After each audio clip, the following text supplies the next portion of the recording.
Have you ever found yourself having one of those days? Judging from the expression on Phyllis's face, on the other side of that phone call is someone that's saying, hey, you know that really important thing that I promised I'd get to you by now? It's not done. If you're tired of having those kinds of days, let's break that up a bit. I'm going to continue in my high performance series where I have 5 practices for just such an occasion.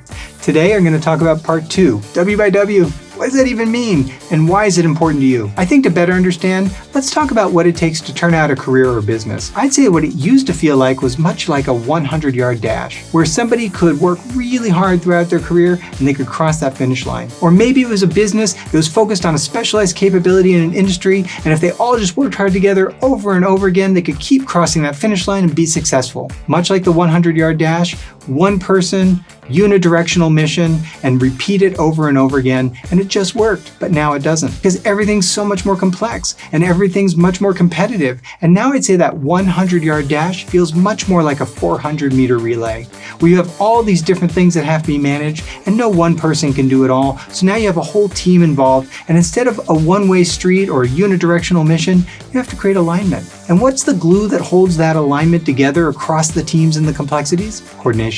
And if you want great coordination, then I think you're going to find W by W, or what I call What by When, is going to work really well for you. Welcome to the Extra Series, episode number 2, W by W, What by When.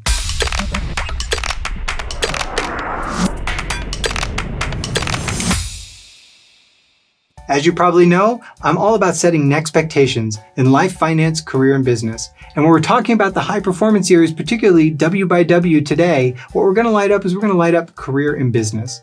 How to get unstuck and get ahead in your career, and how to shorten the cycle time to success in business. So how does the What by When help us manage the complex coordination of that 400-meter relay that is our career and is our business? It's actually as simple as it sounds. If anytime something needed to be done, imagine if everybody, whether it's you, your teams, or everyone in the organization, can know, oh, what I need to do here is I need to offer a what and a by when. Many times when people aren't hiding out, waiting to be assigned work to do because they're maybe overwhelmed or don't want any more work, they'll give you a what. Though oftentimes the what can be squishy. Like for example, I'll get it done. What is it? Did we agree on it? And then all of a sudden the it shows up and you go, well, that wasn't the it I thought it was going to be. So when you're giving out a what, make sure the what is specific. And if you're a supervisor, make sure that your team knows to give whats that are specific. If you have a team meeting, you can train people on this. So rather than a squishy what, like I'll get it done, how about a specific what? I'll take care of getting a proposal into all of our inboxes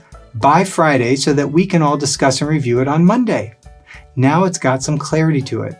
That's the specificity you need in the what. And in addition to that, the part that most people really miss is they miss the by when. And when they offer a what, even if it's specific, you don't know when. So it almost doesn't matter if they got the right what if you don't know when you can count on it. Imagine it'd be like the baton in the relay race. All of a sudden that person's coming and they go to hand off the baton, but there's no hand there. And if there's no hand there, then the baton just drops.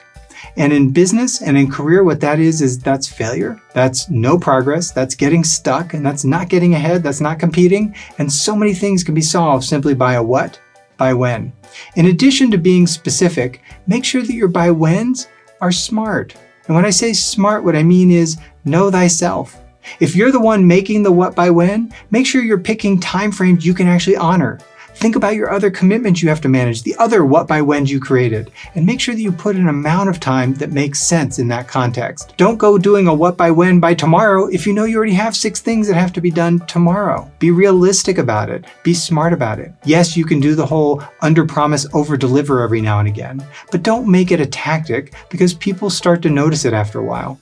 But you can genuinely say, hey, I've got a lot of things on my plate right now, but I'll get this specific what done, and I'll attempt to draft something here by Friday, but if for any reason by Thursday afternoon it looks like I can't get it done, I'll recast that for later in the next week. Does that sound okay?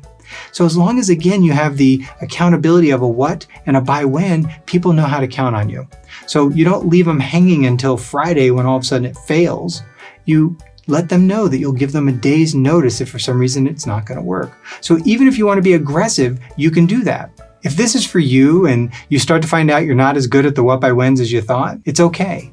Make sure you do it in an environment that's safe, where people around you understand, hey, nobody's doing this and we all just started doing it. Or if you start doing it, make sure you give yourself ample time if it's not a safe environment so that you have some padding in case you miss. However, if you're in a safe environment and you or your team start to do this, then be patient as people figure themselves out. I had a web programmer once, and I'd have to quote a client on what their web design work would have to be, and I would turn to my web programmer and I'd say, how many hours do you think this will take you? And what I learned is that when he would do the what by whens, he would always be off. He was so consistently off that I found out that almost without fail, he would be off by 1.5 times. So if he said it was going to take 10 hours, I could simply make it 15 and build that into the cost structure. Now, here's the thing. I had to do that for that employee. But there's no reason if it's you can't take note of that. If you thought it was going to go this what and by this when and you're off, take a note of it, especially when you're doing this early on and developing the practice until you get really good at it. And if you keep doing it, you will get good at it. You'll start getting tighter and tighter on your what by whens, and people will start taking notice. Because when you say something's going to get done and by when it's going to get done, it starts to happen. And what do you think that does to your career, your identity, your opportunities? In a good environment, it usually improves them dramatically. Now imagine if you're the team leader and you start having a team that does this, a commitment culture rather than squishy assurances. How much better is your operation going to run? How much more coordinated is everyone going to be? How much is it going to feel better if everybody can rely on everybody else that's counting on them? It's amazing, and yet it's so simple. You just need a good what and a by when. Having worked what by whens with my teams for some time now, there are certain questions that come up regularly about them. I'll share with you some of those so that you can think through them for yourself, or if you're doing this with teams, you can start to anticipate it with teams as well. There are a few questions that have come up over time. One of the ones I've seen come up from time to time is, why can't my boss or supervisor or somebody just tell me what my what by whens are? As if to suggest, why should I have to do that? I'm happy to do whatever I'm told, just tell me what to do. I don't want to have to think that hard. You need to be ready for that. The issue here is, don't give in to the temptation for yourself to say, I'll just wait till someone tells me my what by whens, or someone imposes a deadline on me. Start using it as a chance to challenge yourself to be proactive rather than reactive someone asking. It almost always increases your value in a team or an organization if you know how to proactively take charge of your own what by whens. The additional aspect of it is that most bosses, most supervisors, most managers, most leaders, they have enough complexity in their day. What they're hoping usually to be surrounded by are people that can anticipate what needs to be done and create their own what by whens and let them know, as opposed to being responsible for everybody else's what by when manufacturing. So for example, for me on my teams, I don't want to have to look at your schedule and know your situation and your specialty along with the dozens of other people that have to be managed and all of a sudden come up with everybody's what by whens and make sure they're coordinated. What I want to see so that we can really be effective and competitive is I want to see people creating their own what by whens. So whether it's you going, why should I have to do that? I'll just wait until someone tells me what to do. It's fine if you don't want to get unstuck or get ahead and you're satisfied with where you're at. But if you're looking to make real progress, I think you're going to want to own this yourself. And if you're a leader, don't fall into the trap, because as soon as you start doing it for people, they stop doing it for themselves. This next one I've seen a lot, and especially when people are starting with the practice of what by when, and that is, what if I don't know my what by whens? Meaning somebody might come up and say, hey, could you get this thing done? And you say, I can, but I actually don't know how long that will take. Or I don't know all the things I've got to get done this week. I need to take a look. So what do you do in that scenario? Well, the interesting thing is that for whatever that what by when you have to go figure out, you can actually solve it with a what by when. So if somebody asks you to do something and you're fine with doing it, but you can't give them the by when, then all you have to do is create an interim what by when. So you could say, for example, I'd be happy to do that. I don't know what this week looks like. It's only Monday. Let me get back to my desk, and by the end of the day, as I look at my schedule, I will forecast a what by when and get it to you in an email by 5 p.m. Now, what you just did to solve the fact that you didn't know what your what by when was going to be for that is you inserted another what by when for you to solve the problem of figuring out your what by when. If you're a leader or a manager of a team, I would strongly encourage you consider not accepting I don't know. Because in a what by when environment, when you do it correctly, I found that you don't need to accept an I don't know. I had a really good gentleman who works for me. We were working on a report we had never done before, and I said, by when do you think that you can get that done by? And he said, I'm not sure. I don't know how to give you a what by when for that. And I said, it's okay. Give me a what by when for how long it takes you to figure out when you can get me that what by when. Meaning, how long would you need to go research it out enough to figure out how long that would take you? He said, oh, I could probably know that by tomorrow. I said, great.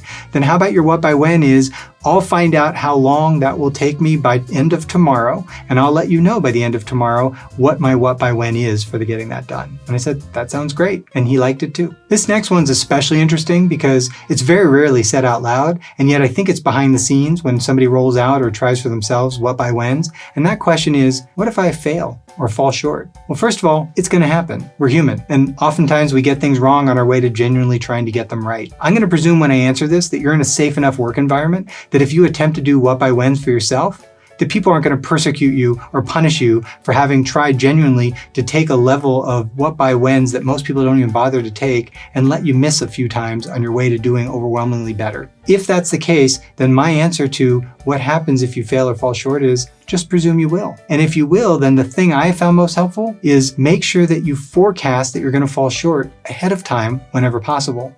So if you are on Monday and you set a what by when for a Friday, and all of a sudden you get to the spot on Wednesday where you realize, there's more priorities that got heaped on me, and I think it's going to change the prioritization. I'm not going to be able to get this done by Friday. Then the time to tell people isn't after the Friday deadline passed and nobody can do anything about it. That's the opposite of great coordination. Instead, what I recommend you do is let people know as soon as you can tell that there's going to be an issue and have a conversation and dialogue to see what we can do about it. So for example, you can say on Wednesday, go to the person that you made the what by when to and say, hey, I think we've got these 2 additional priorities that came from the clients on Tuesday. I think it's going to throw me off on that one commitment for Friday. Let's renegotiate the what by when. Could we move the when to maybe Tuesday morning, and I'll get these other things done in the interim? You may find that overwhelmingly people are perfectly fine with that, especially if you're the one who came up with the when to begin with. And if you do it that way, people won't feel as betrayed because you had a dialogue and you gave them time to make accommodations. If there were things that they had waiting for that Friday deadline, giving them a couple days to move it or know that they can move it might make them much more flexible with your ability to change it. If you're supervising people, one of the things that I would encourage is make it a safe place to fail. Not to fail because that's the point, but to fail because if somebody's genuinely trying to use a what by when methodology, they're going to get some things wrong on their way to getting it right. Let them have that opportunity. The thing to be looking for, as I like to say, is ever improving degrees of imperfection, which is, yeah, you got that one wrong. What are you going to do by the next one to not get it wrong that way again? And I'm looking for how people are going to improve that as they go. This next one I get from time to time, and it's usually in the context of people resisting wanting to do what by whens. This is the way it showed up in one of the recent conversations I had with somebody who was working on one of my teams. What if I already have high follow-through? Now, this person had taken lots of business and personality tests, and they scored through the charts on the follow-through. They had tenacity, they had integrity, and I think that they thought that maybe the what by whens were questioning their integrity, and that wasn't the case at all. I had to help them understand that this isn't to micromanage you or to question your integrity of your follow-through. It's about coordination. So you could be the best at follow-through of the entire team. Let's just presume you are. But if the what you're going to follow through on and by when is totally unknown, then the whole team is sitting around wondering when it's going to be there. Nobody's ready for that baton handoff in the relay, and the baton drops, and that's not okay. So at the end of the day, you're having the what by whens and you're producing them so that you're announcing to everybody that your high follow through is going to show up with this in it and it's going to show up by this time so that everybody's ready to take the next part of it and move it forward. There are other questions that come up, and I've had people that have actually said, I'm not going to tell you by when. I've had people that say, I don't know. And they've tried to resist giving a what by when because I think of some of these questions here, like they're afraid of failing and falling short and all of a sudden having to be held accountable for having missed. They'd rather not set it at all than run the risk that they're held accountable for a time that they can't meet. And the thing is that when somebody does that, I only have a few choices. One is I can work with them so they understand that it's actually in their interest to come up with their what by whens. Even if they miss, they're going to get better and better at it until they don't miss. Or, and this was the case in one of the folks, is I had to say, well then, you're going to need a supervisor. Because if you can't produce your own what by whens, then I now have to have somebody else supervise you and give you your what by whens because you're refusing to come up with it and we need the coordination on the team. My encouragement is don't be that person. And if you're a leader or a manager, work with those people. Make sure that you try to help them understand that this is about coordination. Wield the what by whens in an appropriate manner so that people feel like they can get some things wrong on their way to genuinely getting things right. And one of the last points I want to share with you about what by whens and how powerful they are is that what most people don't realize is that when one gets really good at what by whens, either for themselves or in a team or in an organization, it is amazing what it does. What it acts as is it acts as a trust accelerant. Like literally the use of what by whens, you announcing, I'm going to do this and by this time, and then you actually do it again and again and again, people trust you. They trust you fast. They trust you faster because they go, this person tells me what they're going to do and by when, and then they do it. And when they can trust you, guess what happens? Usually in most companies, you get more opportunity, more responsibility. Now, if you're in the right kind of organization, it also gives you more upside for perhaps more compensation, higher compensated roles. And that's the kind of stuff that's really important here. I think you probably, as a leader or manager in an organization, want a lot of people you can entrust more. And so that's why the what by whens become huge. If you don't get too micromanagey and too overbearing with it, but rather you try to make it a culture where people can start to practice and get better and better and better, then I think you're going to find more and more coordination, more and more personal responsibility. And if you're doing it for yourself, more opportunities, I think, to rise. And how cool is that? Who wouldn't want a trust accelerant? What by whens, so easy, so simple, and yet so effective. If you're using it for your own personal high performance, use it to accelerate trust, produce opportunity, get unstuck, and get ahead. If you're using it for teams in your organization, use it to vanquish the squishy assurance culture and replace it with a high performance commitment culture. As you use this, and I hope you do it soon, let me know how it goes. Light it up in the comments below. If you want to be alerted of more videos like this, feel free to subscribe, like, and share. Remember, this is one part of a 5-part high-performance practice series, so check out the other ones as well. Until the next time, set NēXTpectations. Shh, I'm listening in on their meeting. It's not going so well. You know what I think they need?